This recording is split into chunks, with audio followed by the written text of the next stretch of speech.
जी नमस्कार दोस्तों, एक बार फिर आपका स्वागत है इस चैनल पर, जहां पर आप प्रत्येक दिन देख रहे हैं कि आपको वीडियो मिल रहा है 10th class standard 10th class का बिहार बोर्ड, खासकर एक ऐसा क्वेश्चन जो बार बार आपके एग्जाम में रिपीट करता है। जी आपने सही सुना, एक ऐसा क्वेश्चन जो बार बार आपके एग्जाम में रिपीट करता है, उस तरह का क्वेश्चन मैं लेकर प्रत्येक दिन आपके सामने इस चैनल पर लेकर आता हूं। मैंने ऑलरेडी 2 वीडियो बना चुका हूं, वो दोनों वीडियो अगर आपने नहीं देखा होगा तो उसको क्या करना है कि इस वीडियो को डिस्क्रिप्शन में दे सकते हैं, वहाँ पर मैं उस वीडियो का लिंक इस वीडियो के डिस्क्रिप्शन में दे दूंगा, ठीक है। वहाँ से आप देख सकते हैं, और नहीं तो बिहार बोर्ड मैथ्स के नाम से प्लेलिस्ट बना हुआ है, इसी चैनल में जाइएगा और प्लेलिस्ट में जाइएगा तो वहाँ से बिहार बोर्ड मैथ के नाम से एक चैनल बना हुआ है, 2022-23 करके बना हुआ है, वहाँ से आपको मिल जाएगा। तो एक बेहतरीन सेशन के साथ शुरुआत हम कर रहे हैं, तो बस आपसे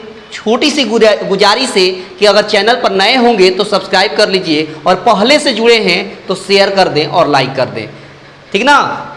तो शुरुआत करते हैं, और उससे पहले मैं बता दूं कि यहाँ पर ट्रिकली मैथ का क्वेश्चन सॉल्व कराया जाता है। एक ऐसा चैनल, यूट्यूब का एक ऐसा चैनल जहाँ पर 10th क्लास का ऑब्जेक्टिव क्वेश्चन मात्र देखकर सॉल्व करा दिया जाता है, मतलब आप भी सॉल्व कर देंगे।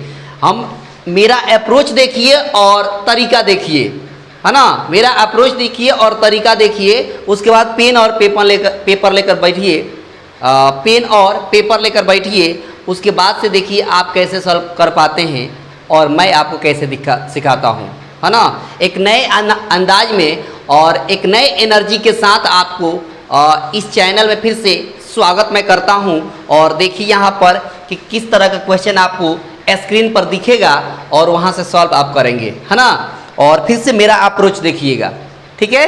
तो फटाफट शुरू करते हैं। तो फटाफट एक बार शेयर कर दें, आपसे छोटी सी रिक्वेस्ट, एक बार शेयर कर दें, है ना, शेयर कर दें, फिर आप इस वीडियो को देखते रहें आराम से, एक बार शेयर कर दें।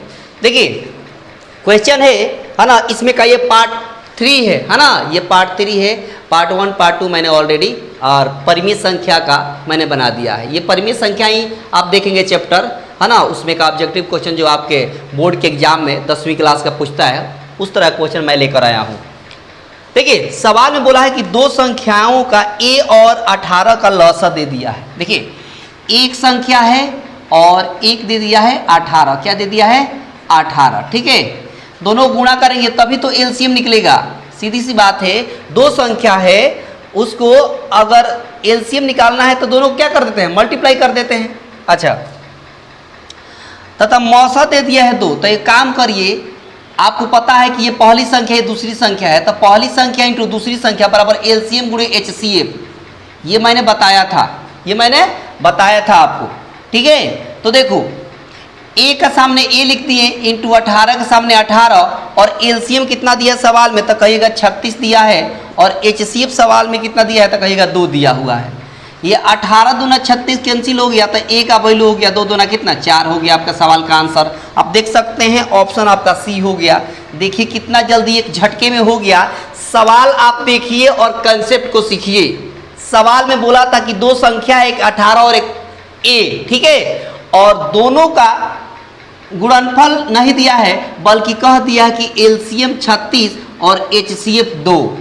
तो आपको पहले से पता है कि पहली संख्या, क्या पता है, पहली संख्या गुणे दूसरी संख्या बराबर एलसीएम, क्या पता है, एलसीएम गुणे एचसीएफ, ये पहले से आपको पता है ना। पहली संख्या गुणे दूसरी संख्या बराबर एलसीएम इंटू एचसीएफ।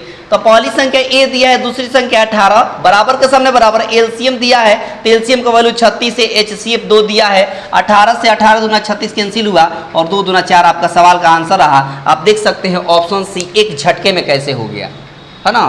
तो देखो पेपर में क्या होता है ना कि पेपर में ऐसे देगा, लेकिन ऐसे आपको सॉल्व नहीं करना है। देखिए यहाँ पर इस चीज को आपको नहीं लिखना है दोबारा, क्यों, क्योंकि आपको पहले से दिमाग में चलना चाहिए कि पहली संख्या इंटू दूसरी संख्या बराबर एलसीएम गुणे एचसीएफ। डायरेक्ट वैल्यू रखना है, डायरेक्ट वैल्यू रखिए, और कैंसिल जो होता है कैंसिल करिए, ए का वैल्यू आपके सामने इस तरह, है ना। ये होता है आपका बेस्ट अप्रोच, है ना। आगे देखिए, अगला सवाल मैं दिखाता हूँ आपको, समझते चलिएगा आराम से।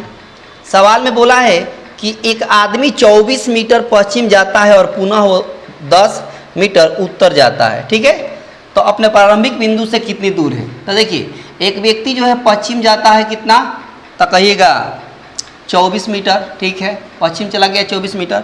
उसके बाद पुनः वह उत्तर की ओर, है ना, उत्तर की ओर मुड़ जाता है कितना, तो कहिएगा 10 मीटर उत्तर की ओर मुड़ जाता है। देख लीजिए, तो प्रारंभिक बिंदु से इसकी दूरी कितनी है, तो ये निकाल देना है। कर्ण आपको पता है, ये लंब हो गया, ये आधार हो गया है कर्ण, तो कर्ण बराबर आपको पता है, कर्ण बराबर क्या पता है, ये कर्ण निकालना है। कर्ण बराबर पता होता है क्या, लंब का एक स्क्वायर प्लस आधार का एक स्क्वायर, यानी P X square plus B X square. Pythagoras theorem आपने देखा होगा, 24 का एक स्क्वायर और 10 का एक स्क्वायर। एक बात बताइए, 24 का एक स्क्वायर 576 और 10 का एक स्क्वायर 100 हो गया, जोड़ेंगे तो 676 और 676 का वर्गमूल कितना हो गया, 26। आपका सवाल का आंसर रहा।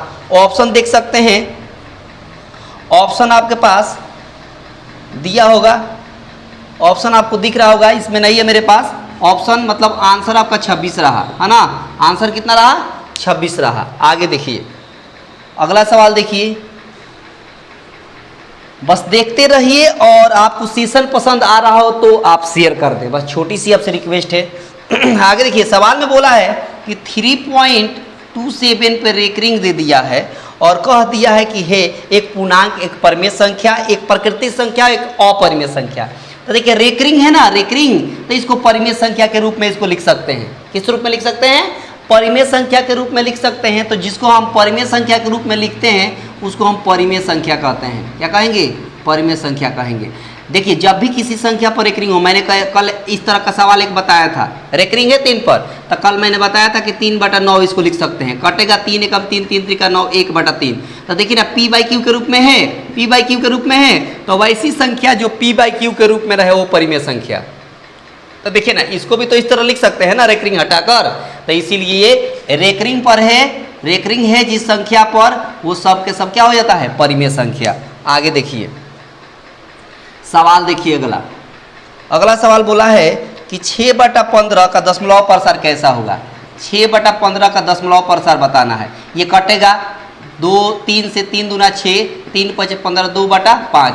कल मैंने सवाल ऐसा बताया था, आपने अगर नहीं देखा होगा तो जाकर देखिएगा, है ना, प्लेलिस्ट में मिल जाएगा, चाहे उस वीडियो का डिस्क्रिप्शन में मैं लिंक दे दूंगा। अब देखिए हम बताए थे कि ये ऊपर वाला अंश होता है, नीचे वाला हर होता है। तो नीचे वाली संख्या इस रूप में हो, या तो इस रूप में, या इस रूप में, या इस रूप में, 2 के पावर n × 5 के पावर n, इस रूप में। ठीक है, ये तीनों किसी के रूप में हो। तो देखिए ना, नीचे वाला इस रूप में दिख रहा है ना, 5 के पावर हम 1 लिख सकते हैं ना, लिख सकते हैं ना।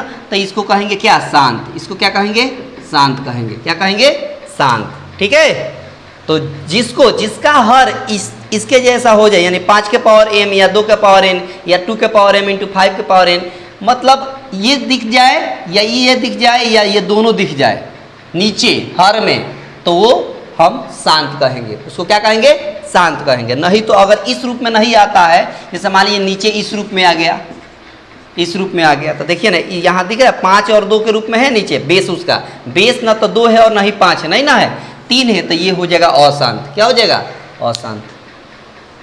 तो इसीलिए आगे देखिए, अगला सवाल देखेंगे। बोला है कि निम्न में से कौन अभाज्य है। 8, 9, 11 और 15 में अभाज्य, कल मैंने बताया था ऐसा सवाल। देखिए बार बार आ रहा है ऐसा सवाल, बार बार सवाल क्या हो रहा है, आ रहा है ऐसा। देखो इसका फैक्टर हो जाएगा, ये अभाज्य नहीं है, इसका फैक्टर हो जाएगा, ये अभाज्य नहीं, इसका फैक्टर हो जाएगा, अभाज्य नहीं। कौन है, 11 आपका सी आंसर रहा। देख सकते हैं, अभाज्य संख्या वो होती है जिसका फैक्टर ना हो, जिसका फैक्टर ना हो। ठीक है, अब देखिए आगे देखिए, सवाल में बोला है कि कौन अपरिमेय संख्या है, कौन अपरिमेय संख्या है, यानी देख लीजिए जो रूट के अंदर है, जो रूट के अंदर है वो अपरिमेय संख्या होती है। जो भी रूट के अंदर रहता है वो क्या होती है, अपरिमेय संख्या होती है। देख लीजिए, तो रूट के अंदर तो सब दिख रही है, तो सब अपरिमेय है। नहीं, मैंने बताया था कल, आपने नहीं देखा होगा तो जाकर देखिएगा वीडियो पार्ट 2। मैंने बताया था कि वो हर संख्या अपरिमेय संख्या कहलाती है जो रूट के अंदर है, सिवाय उसके जिसका वर्गमूल निकलता हो। तो देखिए ना, इसका वर्गमूल निकल जाएगा, 36 का 6, 64 का 8। तो देखिए ना, ये रूट से बाहर हो गया ना, तो ये अपरिमेय नहीं है। इसका भी वर्गमूल निकल जाएगा 1/9, ये भी रूट से बाहर हो गया ना, तो ये भी अपरिमेय नहीं है। इसका भी निकल जाएगा कितना, -9/3, 49 का वर्गमूल 7, ये भी रूट से बाहर हो गया, लेकिन इसका वर्गमूल नहीं निकल पा रहा है पूरा पूरा, तो ये अपर में रहा। तो ऑप्शन कौन सा हो गया आपका? तो ऑप्शन आपका सी रहा। अब देखिए कैसे एक झटके में हो जा रहा है ना, ये तरीका होना चाहिए।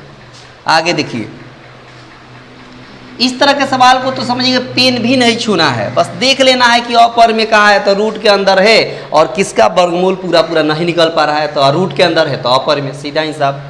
आगे देखिए, अब देखिए एक और सवाल है, देखिए ना, ये बोला है कि क्या है बताइए, परमेय संख्या, अपरमेय संख्या, पूर्णांक या प्राकृतिक संख्या। तो हम नहीं कह देंगे कि रूट के अंदर, देखिए ना 3, इसका पूरा पूरा वर्गमूल नहीं निकलेगा, तो ये अपरमेय हुआ। क्या हुआ? अपरमेय हुआ, अपरमेय संख्या हुआ कि नहीं हुआ? आसानी से हो गया, देख कर आप टिक कर देंगे। बी आपका ऑप्शन रहा, इसका सवाल का क्या रहा? बी ऑप्शन रहा। आगे देखिए सवाल, अगला सवाल देखिए, बोला है कि 6x के पावर 4 y और 12xy का HCF निकाल देना है, महत्तम समापवर्तक। महत्तम समापवर्तक का मतलब होता है HCF, highest common factor. HCF कैसे निकलता है? जो कॉमन होता है। एक बात बताइए, 6 यहाँ कॉमन दिख रहा है ना, 6 के पहाड़ा में ये भी आएगा, 6 के पहाड़ा में ये भी आएगा, तो 6 हो गया बाहर।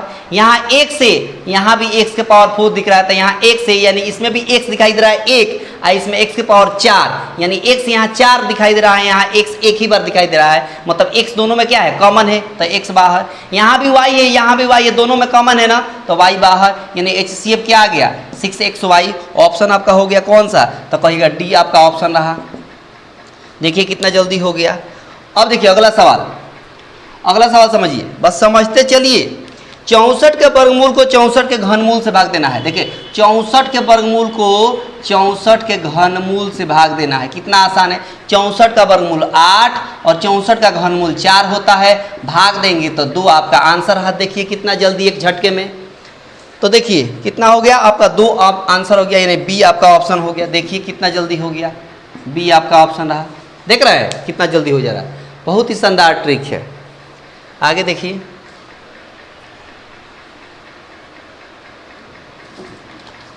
देखिए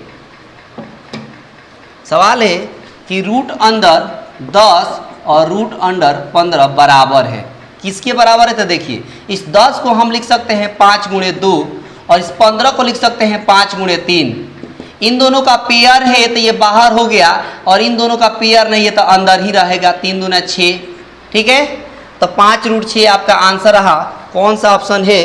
तो कहेगा ए आपका ऑप्शन है। देखिए कितना जल्दी हो गया, हम देख रहे हैं ना, बस सेकेंडों का काम है, कुछ ही सेकेंड में आंसर हो रहा है। बस इस तरह के सवाल को कुछ करना नहीं है, देखिए और अपने OMR शीट पर क्या करिए? रंग दीजिए। OMR शीट पर क्या कर दिए? रंग दीजिए, है ना। इस तरह के सवाल हैं। आगे देखिए सवाल में बोला सबसे छोटी पूर्ण वर्ग संख्या जो 16, 20, 24 के प्रत्येक से भाज्य हो। देखिए 240 दिया है, और 1600 दिया है, 2400 दिया है, और 3600 दिया है। इसमें सबसे छोटी संख्या वैसी पूर्ण वर्ग संख्या बताना है जो 16 से भी भाग लग जाए, 20 से भी भाग लग जाए, और 24 से भी भाग लगता हो, ऐसी आपको बतानी है। समझिएगा बात गौर से। एक बात बताइए, ये तो पूर्ण वर्ग है नहीं, ऐसे ही खत्म हो गया। पूर्ण वर्ग का मतलब है कि इसका वर्गमूल पूरा पूरा नहीं निकलेगा।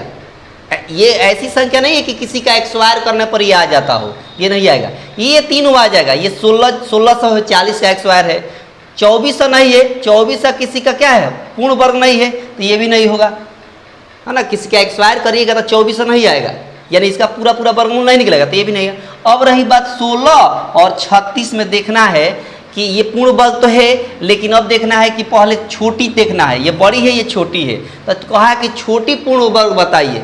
तो इसमें देखिए कि इस 16 से भाग लगेगा, 20 से भाग लगेगा, 24 से भाग लगेगा, तो हो जाएगा। तो देखिए इसमें 16 है ना, 2 जीरो थोड़ी देर के लिए भूल जाइए, 2 जीरो थोड़ी देर के लिए भूल जाइए। 16 से भाग लग जाएगा, लग जाएगा। अच्छा 2 जीरो रखिए भी, 2 जीरो अगर रखते हैं 1600 है तो 16 से भाग लगेगा, फिर 1600 है तो 20 से भी भाग लगेगा, लेकिन 1600 में 24 से पूरा पूरा भाग नहीं लगेगा। कैसे पता चला? कैसे पता चला कि 24 से नहीं लगेगा? क्योंकि 24 को हम 8 गुणे 3 लिख सकते हैं, तो 8 से तो भाग लग जाएगा पूरा पूरा, लेकिन 3 से इसमें पूरा पूरा भाग नहीं लगेगा। तो ये भी ख़त्म। चौथे चेक करने की ज़रूरत नहीं है, क्योंकि जब 3 ऑप्शन आपने गलत काट दिया तो चौथा ऑटोमेटिक सही होगा। वैसे अगर अपने संतुष्टि के लिए चेक करना चाहें तो 16 से भाग दीजिएगा तो पूरा पूरा लग जाएगा, 20 से भी पूरा पूरा भाग लग जाएगा और 24 से भी पूरा पूरा भाग इसमें लग जाएगा। तो ऑप्शन आपका डी रहा। देखिए कितना जल्दी एक झटके में हो गया। तो इस कंसेप्ट को सीखिए, बहुत ही शानदार कंसेप्ट है। आगे देखिए अगला सवाल। देखिए अगला सवाल बोला है कि 0.32 पर रेकरिंग है, इसको P बाई क्यू के रूप में बदलना है। कल सवाल ऐसा मिला था, P बाई क्यू के रूप में कैसे बदलेंगे, 32 लिख देंगे और देखिए ना कितने अंक पर रेकरिंग है, तो कहिएगा 2 अंक पर रेकरिंग है तो नीचे 2 9 दे देंगे, आंसर हो जाएगा। देख लिए 32/99। ऑप्शन आपका हो गया सी। ऑप्शन कौन सा हो गया, सी। आप देख सकते हैं कितना जल्दी एक झटके में हो गया और ये ट्रिक और अप्रोच मेरा बेहतर लगा होगा। तो आपसे छोटी सी नम्र निवेदन है कि इस चैनल को शेयर कर दीजिएगा और चैनल पर पहली बार होंगे तो सब्सक्राइब कर दीजिएगा और लाइक भी कर दीजिएगा। तो मिलते हैं अगले क्लास में एक नए एनर्जी, नए अंदाज में। तब तक के लिए आज रहने देते हैं। धन्यवाद।